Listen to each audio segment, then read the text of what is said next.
Oke guys, balik lagi bersama saya Ilham Nofrian Saputra, NIM 19017101. Di sini saya akan menjelaskan tentang sejarah sastra angkatan 70 sampai 80. Yang pertama, kita akan masuk pada perkembangan kesusastraan. Pada periode 70-an telah memperlihatkan pembaharuan dalam berbagai bidang, antara lain wawasan estetik, pandangan sikap hidup, dan orientasi budaya.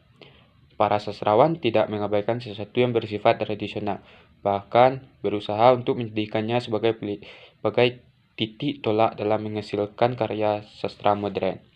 Perkembangan sastra Indonesia periode 70-an maju pesat karena banyak penerbitan yang muncul dan bebas menampilkan hasil karyanya dalam berbagai bentuk. Sutarji menampilkan corak baru dalam kesusastraan Indonesia di bidang puisi. Alasan tersebut menyebabkan Sutarji dianggap salah satu periode 70-an dalam sastra Indonesia. Pada periode 80-an, ini merupakan sastra yang dinamik, yang bergerak bersama masyarakat Indonesia untuk maju kehidupannya yang baru dengan wawasan konstitusional. Periode 80-an lahir dari konsepsi improvisasi dalam penggarapan karya sastra menuju hasil dan bobot maksimal, serta baru dari konsep yang menentang pada satu kehidupan. Para sastrawan mengikuti perkembangan zaman yang dituntut adanya keberanian dan kreativitas untuk berkarya. Yang kedua, kita akan masuk pada jenis-jenis puisi dan pencetusnya. Puisi baru adalah jenis puisi yang bebas atau tidak terikat dengan beragam aturan. Puisi baru memiliki bentuk bebas dibandingkan dengan puisi lama, seperti dari segi jumlah suku kata, jumlah baris, dan sajak.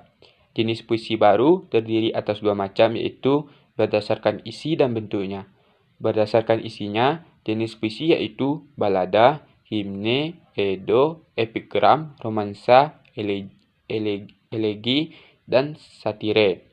Sedangkan berdasarkan bentuknya, jenis puisi yaitu distikon, terzina, kuatkan, queen, oktav atau stanza, sekret, septime, dan soneta. Pencetus pada puisi baru ini adalah Muhammad Yamin, Hairil Anwar, Sanusi Pane, Joko Pinorba, W.S. Rendra, Taufik Ismail, Asmara Hadi, dan Sapardi Djoko Damono.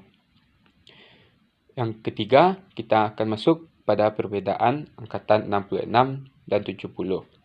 Pada angkatan 66, 1. Kebanyakan tentang protes terhadap sosial dan politik. Kedua, mulai dikenal gaya epik pada puisi. Ketiga, banyak penggunaan gaya retorik dan slogan. Keempat, cerita dengan berlatar perang. Sedangkan pada angkatan 70, yang pertama, diabaikannya unsur makna. Yang kedua, penuh semangat eksperimentasi. Yang ketiga, beraliran surrealistik. Yang keempat, dalam drama, pemain sering improvisasi. Pada angkatan 80, yang pertama didominasi oleh roman percintaan. Yang kedua, konvensional. Tokoh antagonis selalu kalah. Yang ketiga, tumbuh sastra beraliran pop. Yang keempat, karya sastra tersebar luas di berbagai majalah dan penerbitan umum. Yang keempat, kita akan masuk pada pengadilan puisi. Pengadilan puisi, tepatnya Pengadilan Puisi Indonesia Mutakhir, merupakan nama sebuah acara yang diselenggarakan Yayasan Arena.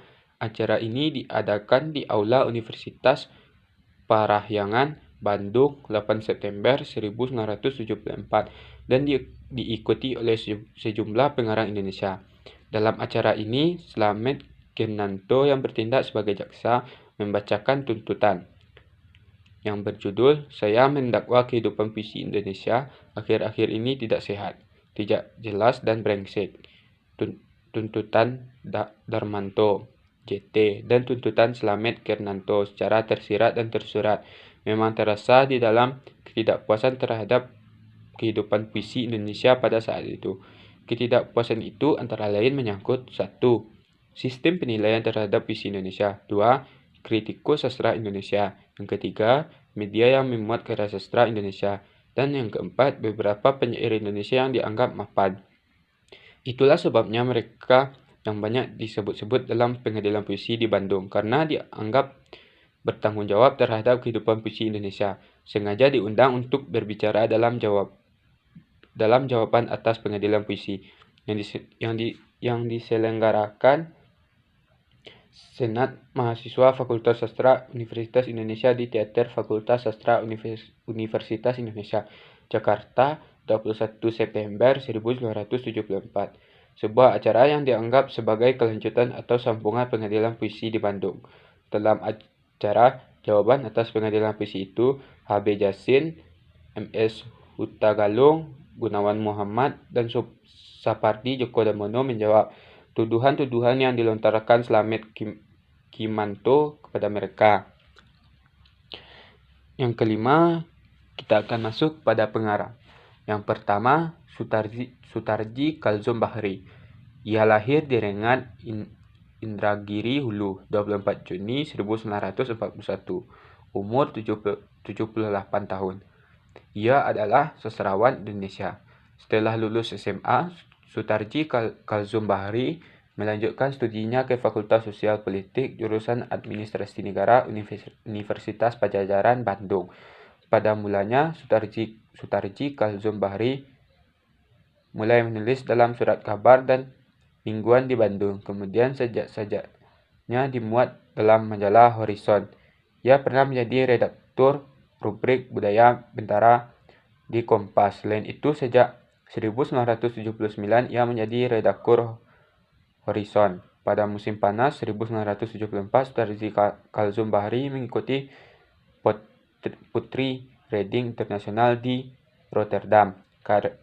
Karya-karyanya yang pertama, kumpulan puisi 1973. 2. Amok, kumpulan puisi 1979. 3. Amok Kapak, kumpulan puisi 1981. 4. Hujan Menulis Ayam, kumpulan cerpen 2001. Yang kedua, Profesor Dr. Abdul Hadi WM, atau nama lengkapnya Abdul Hadi Wiji Mutari. Ia lahir di Sumenab, 24 Juni 1946. Umur 73 tahun. Ia adalah salah satu sastrawan, budayawan, dan ahli filsafat Indonesia. Ia dikenal melalui karya-karyanya yang bernafaskan sufistik. Penelitiannya dalam bidang kesusastraan Melayu Nusantara dan pandang-pandangannya tentang Islam dan pluralisme. Karya-karyanya riwayat, Laut Belum Pasang, Meditasi, Tergantung Pada Angin, Anak Laut, Anak Angin. Yang ketiga, Ahmadun Yosi Herfanda, atau juga ditulis Ahmadun Y. Herfanda atau Ahmadun YH. Ia lahir di Kaliwungu, Kabupaten Kendal, Jawa Tengah, 17 Januari 1958. Umur 62 tahun. Ia adalah seorang penulis, jurnalis, dan sastrawan berkebangsaan Indonesia. Dia menulis esai sastra, cerpen, dan sajak sufistik, sosial, religius. Sementara cerpen-cerpennya bergaya karikatural dengan tema-tema kritik sosial. Ia juga banyak menulis esai sastra. Ahmadun merupakan salah satu pendiri komunitas sastra Indonesia bernama Medi Loikito, Dia Hadaning, dan lain-lain. Karyanya Ladang Hijau, Sang Matahari, Sajadah Kata, Sebelum Tertawa Dilarang, Sang Penari, Ciuman Pertama Untuk Tuhan. Yang keenam, kita akan masuk pada karya sastra yang menonjol pada tahun 70 sampai 80. Pada angkatan 70, karya yang menonjol yaitu yang pertama Amok Kapak, Sutarji Kalzom Bahri. Yang kedua, Hukla Leon Agusta. Yang ketiga, wajah kita Hamid Jabar. Yang keempat, catatan sang koruptor Ibrahim. Yang kelima,